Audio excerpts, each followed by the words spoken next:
So, this piece is Anthony Scalia was wrong, how sexism hurts men.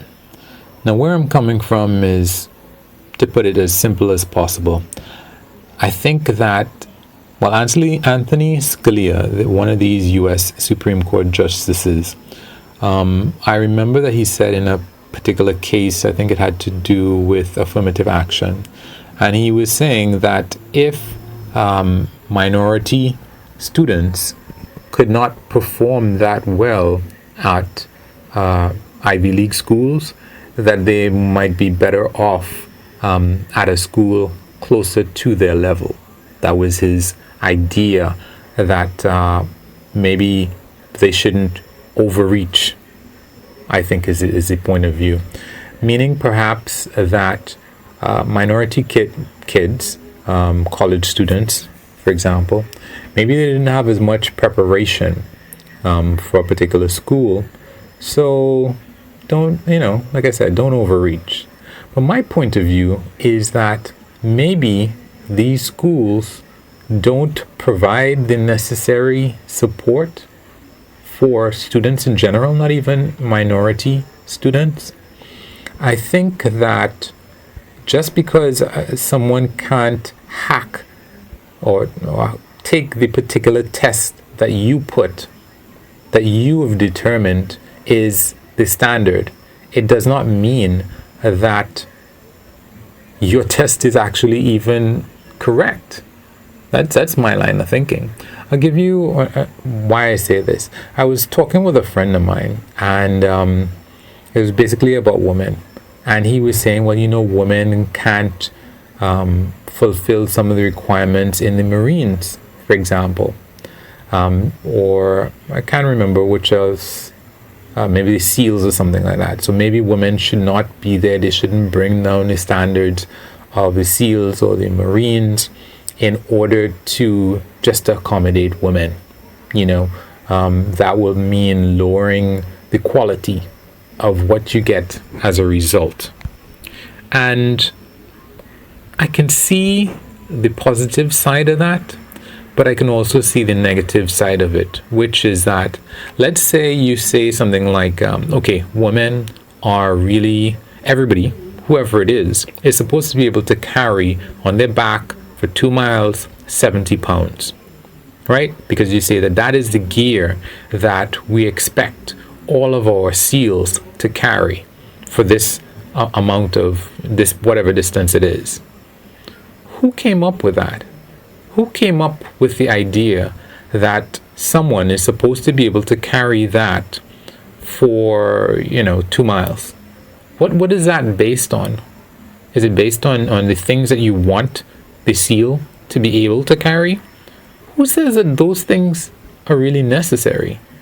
Did somebody actually go and do a study of all of the missions that SEALs have been on, and when they estimated all, they did what did they call after the fact, you go back and debriefings. So they summarize all of the debriefings, and they realized that, okay, no, that's not how people decide that somebody needs to be able to carry 70 pounds for 2 miles in order to be a Marine. And they don't do that. Somebody about 10, 20 years ago, not even 10, 20, 40, 50, 60 years ago, just decided 70 pounds, 2 miles. There is no thought as to, okay, well, this is 2020. We have X, Y, Z, W at our fingertips that we didn't have. We have, means of communications that outstrip anything that we had even 10 years ago. So this is no longer necessary. That is no longer necessary. This is something that we should. They don't do that. Just because the test is this arbitrary test that has been put in place from since thy kingdom come, and nobody knows if it really applies. It's just the way that we've been doing it. So there are many things that women, would bring to the table. Number one, a lot of women would be smaller. And I don't know that it isn't a good thing to be a SEAL or marine that is small.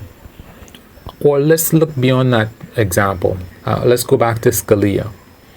I had the opportunity to go over some things that I think it's MIT open courseware, right? And what I find in these classes that they have online is that a lot of times they don't go sequentially. If you're trying to learn something, and this is MIT, you know, and sometimes there are a lot of, you know, typos, and not a lot of typos. There's some typos, there's some grammar and whatever else.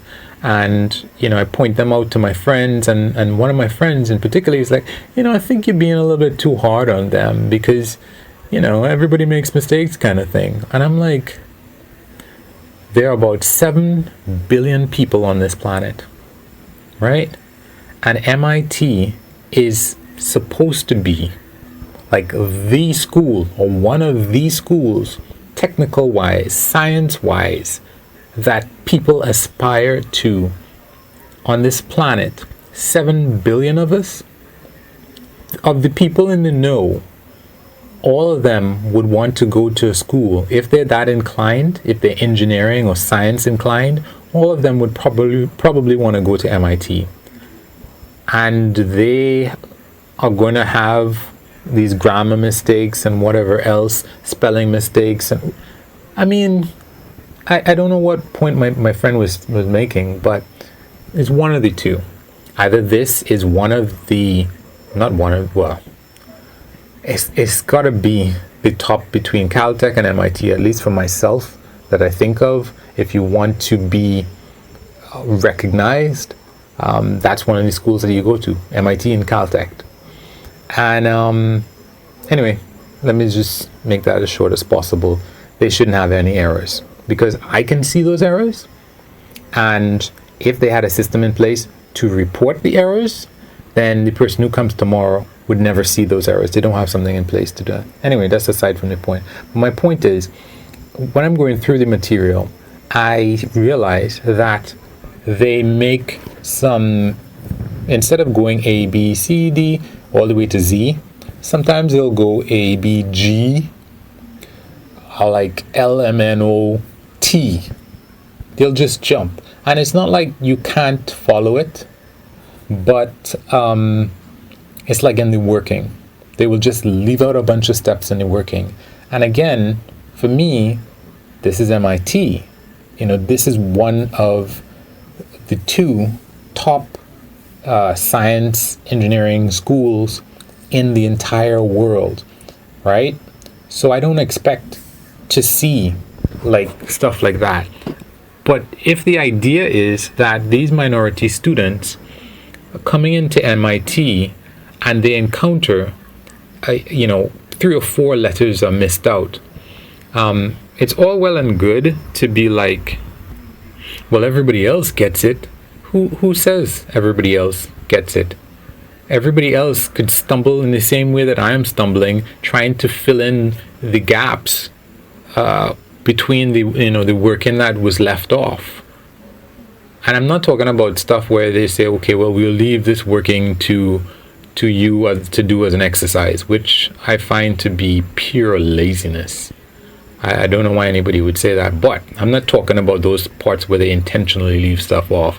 I'm talking about if you have something like A plus B plus C, and then they do a particular function, the next thing you know, on the second line, you see something like C plus B plus A. Like everything is reversed for no apparent good reason. So the order is reversed, and you are still also trying to figure out what they did from one step to the next, and then the order is reversed for no really good reason. It just makes the things more confusing. And I'm thinking that there's a lot of people out there, you know, non-minority students, who probably have a heck of a lot of troubles, and they won't speak up, they won't say anything. But if a minority student comes in and they are stumbling, or people are looking at them and like, I wonder what they're going to do, how good they're going to do, and they're having trouble, people are going to stare really hard at them and be like, I don't know if these minority students are really cut out for this. Whereas if it's just a regular white student and they're having problems and they don't do that well, people might not pay much attention. And then you're going to have this spotlight effect where there is a problem, just a problem, period, in the support that's provided to students. And when the minority students who would not have had all of the advantages that white students would have had in their education prior to coming at MIT, when they falter, and it is as a result of a real problem that's at a place like MIT or Caltech or whatever, there's just not proper support, that could be an opportunity to fix whatever the problem is, so that other students, everybody, can benefit from this fix.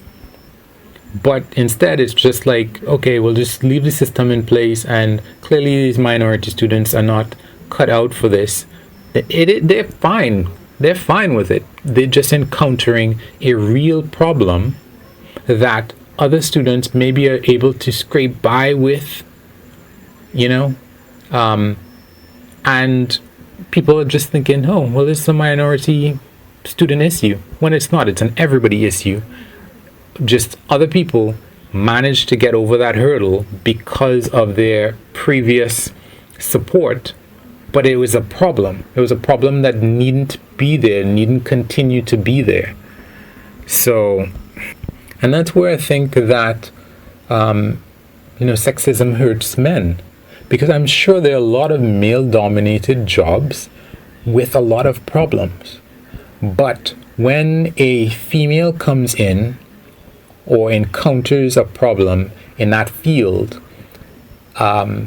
there's a spotlight on the female, and people would see, oh, this person is having a problem. They wouldn't have seen, because they wouldn't have been looking, when the guy was having a problem. He's just a guy who has a problem. But this is a female. I wonder if all females are going to have problems. So, or something along the lines of, and like I was saying before, an unnecessary step. This weight that nobody knows if it's even. By continuing with the status quo, it's not even a question of things that are unnecessary. There might be things that are actually harmful for a male-dominated job, whether it's in the Marines or the SEALs or whatever. This concentration, and I've seen a couple I've seen a YouTube video at least, where this guy, he's a doctor, he's a SEAL, he's a ranger, he's all of these things, and the person who's a YouTuber is talking about all these things that you had to go through, and you are top of, you're best of the best, you're the best that the country has to offer, and da-da-da-da-da. And I'm like, no, you can't be the best that the country has to offer. You are what you are, right? I don't know exactly how to say this. When we see people in a position, we see like MIT, and we like, you are the best. Well, and then I go through the best's website, and I see these conundrums, these problems, these gaps in the working that make things difficult. When I see these grammar problems, when I see these spelling errors, and then I point out that this is the best of the best, and then other people are like, well, you shouldn't judge them too hard. But I thought they were the best of the best. What do you mean I shouldn't judge them too hard? That's confusing. At the end of the day, what I mean to say is that we often use all of these superlatives, and it might not even be the case. These people that we consider to be the best of the best, let's say the Marines or whatever, they're the best at the test. That's what they're the best at. They're the best at the test or tests. And those tests might be for the wrong things, because they might be the tests that we've been doing from since forever. Men need emotional support as well. Men need to talk to a therapist or whatever to work out their problems. Men get PTSD. Men get all these different issues that women get. But because you're supposed to be a man, people don't really bother to support these things for you. And if you were to, quote unquote, lower the standards to provide assistance for women who are going into these sectors or jobs or positions, I'm pretty sure that we would find that it's not just a question of the women who are benefiting from the accommodations, quote unquote, that are being provided for other human beings. And I'm pretty sure that it's the same thing at these Ivy League prestigious schools, where, it comes right down to the whole thing with welfare. But anyway, I've been talking too much. I just think that this quality and these tests that people have as hurdles, and they say this is how it is, this is the way it's supposed to be, I think most of the time people are just full of it.